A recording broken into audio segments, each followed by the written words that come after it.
Non, ça a été ajourné sine die parce qu'au mois d'octobre, on n'allait pas avoir la session. Oui. Tout le monde était sûr que nous, on n'allait pas revenir et qu'on allait parler du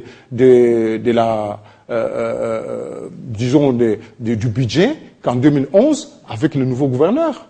Ou alors, quand on allait revenir, pourquoi faire encore la reddition des comptes? Mais je vous assure que moi, la reddition des comptes sur ma gestion a été faite en 2012. Vous avez vu vous-même, avec tambour battant, Madame la ministre du Budget, que je respecte, était allée à la Cour des comptes déposer la reddition des comptes. Les commentaires, je passe.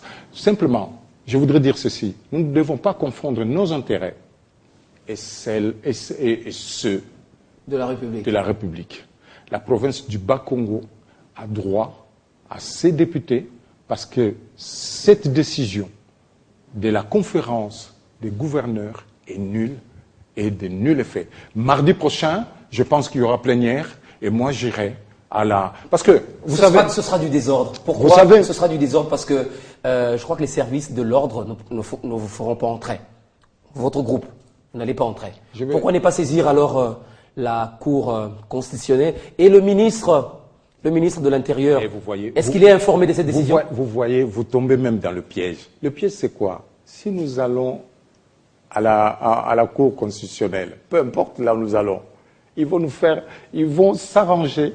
Et c'est un dossier tout à fait normal qui va être traité peut-être dans 2 mois, dans 3 mois, dans 1 semaine. Je sais que la Cour constitutionnelle maintenant travaille rapidement, mais si la Cour constitutionnelle, compte tenu des dossiers qu'elle a en charge aujourd'hui, traîne un peu, la session se sera finie.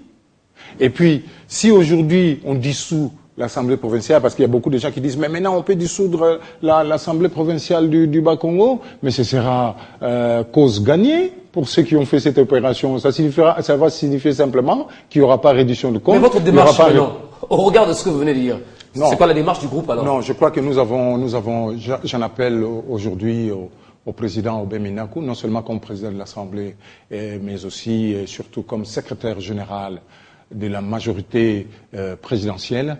Il doit tout faire pour apaiser les esprits. Il faut laisser reposer le président de la République. Ça, c'est du menu fretin, ce sont des petits dossiers et c'est une question des humeurs. Et je vous dis que dans la province du Bas-Congo, il y a des gens qui sont payés pour la cohésion provinciale. Vous savez pourquoi les gens ont peur?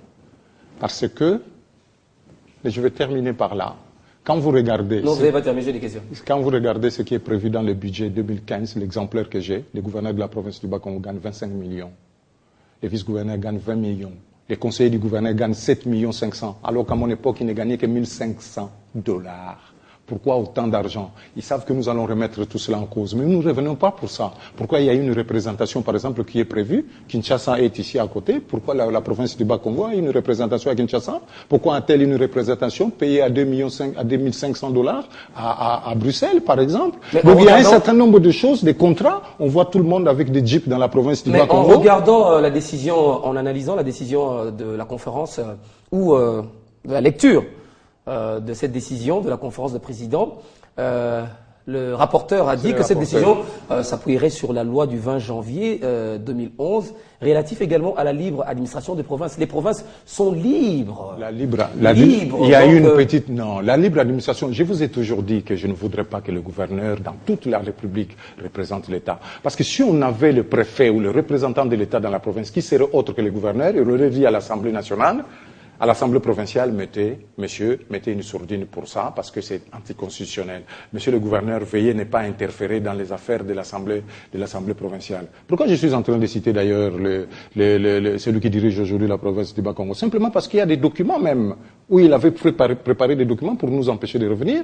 Et je vous dis aussi, je vous fais une révélation, qu'il avait saisi aussi la Cour constitutionnelle. Je ne sais pas la réponse qu'on lui a donnée, parce que je vous informe que l'un de mes anciens ministres, en l'occurrence l'honorable Ngina Evouvou, membre du Sénat, celui qui avait laissé son siège à Jean-Marie Molato, que tout le monde connaît, est aujourd'hui hospitalisé parce que Kengo a refusé de le réintégrer après l'arrêt de la Cour constitutionnelle. À l'époque, c'était Cour suprême du mois de mars. Mais on est où là? Et maintenant, non, je tiens à les souligner parce que les gens tapent un peu trop sur le président de la République et la majorité. Mais que je sache. Non. Allez-y. Mais vous faites insulter le président. Monsieur Kengo Wadondo, président du Sénat, a saisi, a fait une requête en interprétation auprès de la Cour constitutionnelle pour voir si M. Nguinaye, vous qui êtes son ami, je l'ai dit, qui est son ami, pouvait regagner l'Assemblée.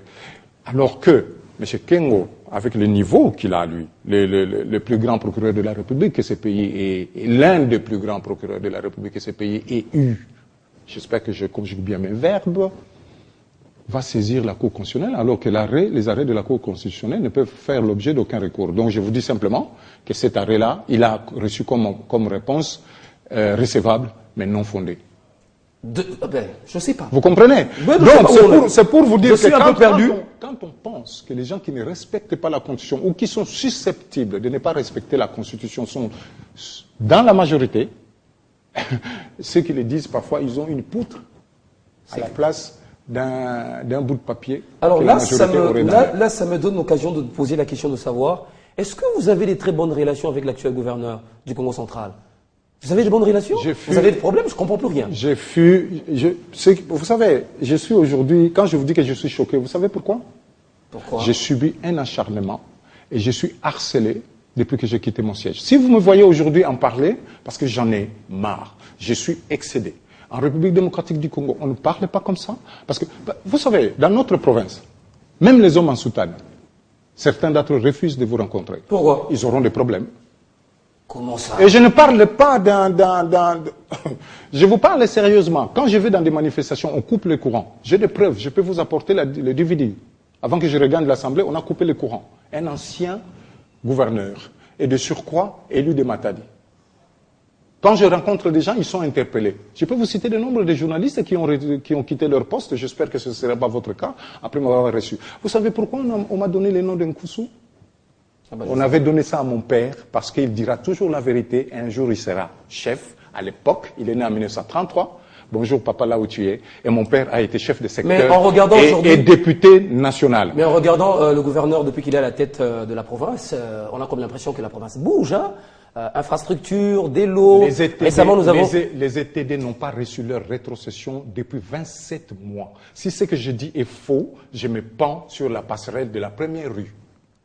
Comment? Les ETD n'ont pas reçu leur rétrocession. Vous savez ce que le président Kabila a fait? Moi, je suis triste quand je vois les gens s'acharner comme ça sur le président. Moi, je connais cet homme, si je parle comme Deyon Koussou, je dirais, c'est un vrai Kisalo Mebanda.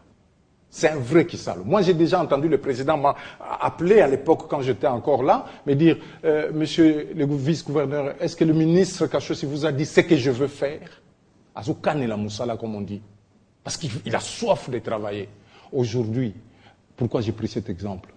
À notre époque, on donnait une enveloppe globale.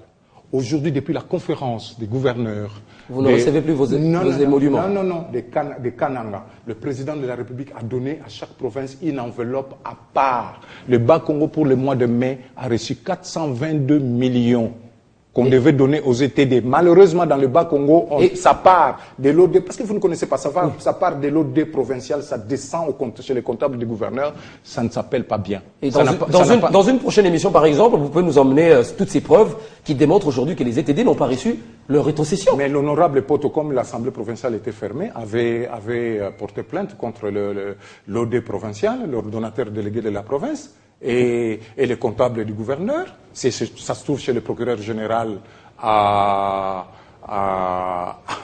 Matadi. Et pour nos émoluments, pour la partie qui n'avait pas été payée jusqu'à présent, et nous sommes chez le PG. C'est l'honorable Poto, parce que lui, il est tellement juridique, il est tellement avocat. Alors, on a passé le temps, il y aura un deuxième invité. En conclusion, que retenir? Parce que c'est triste. Je vous pose des questions. Je ne sais pas si c'est vrai, ce que vous dites, mais en tout cas, si c'est vrai, je suis triste. Si ce n'est pas vrai, c'est de l'acharnement contre le gouverneur. Vous savez, ici je mets dans la balance mon honneur.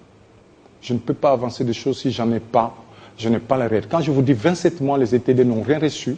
Je suis un ancien gouverneur et je parle avec, qu'on ne le vire pas, hein, je parle avec tous les chefs, tous ceux qui sont censés recevoir cet argent. Ça fait 27 mois. Ils ont reçu 3 premiers mois et ça s'est arrêté depuis. Or, Kinshasa continue à envoyer. Et même le Premier ministre a fait plus. C'est pourquoi j'ai vu chez vous, il y a une bande passante qui dit qu'on ne va plus donner sur les 40%. On a commencé à donner les 40%.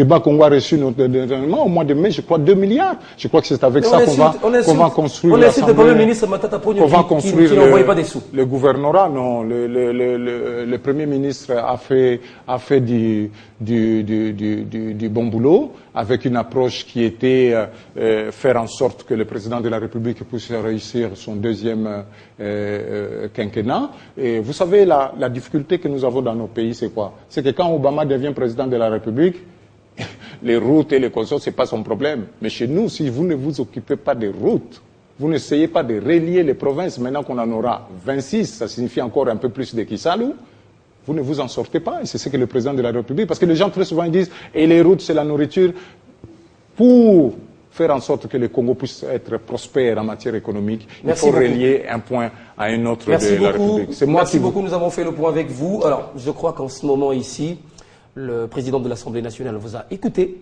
la Cour suprême également. Monsieur Beminakou. Oui, vous a écouté. Et le vice-premier ministre en charge de l'Intérieur vous a également écouté. Demain, je rencontre le secrétaire général du PPRD parce que le président de l'Assemblée nationale et le vice-président sont du PPRD et apparemment aussi Jacques Mbadou.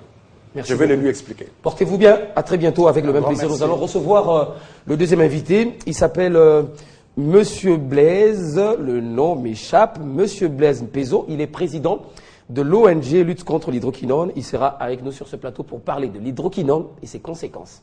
À tout à l'heure.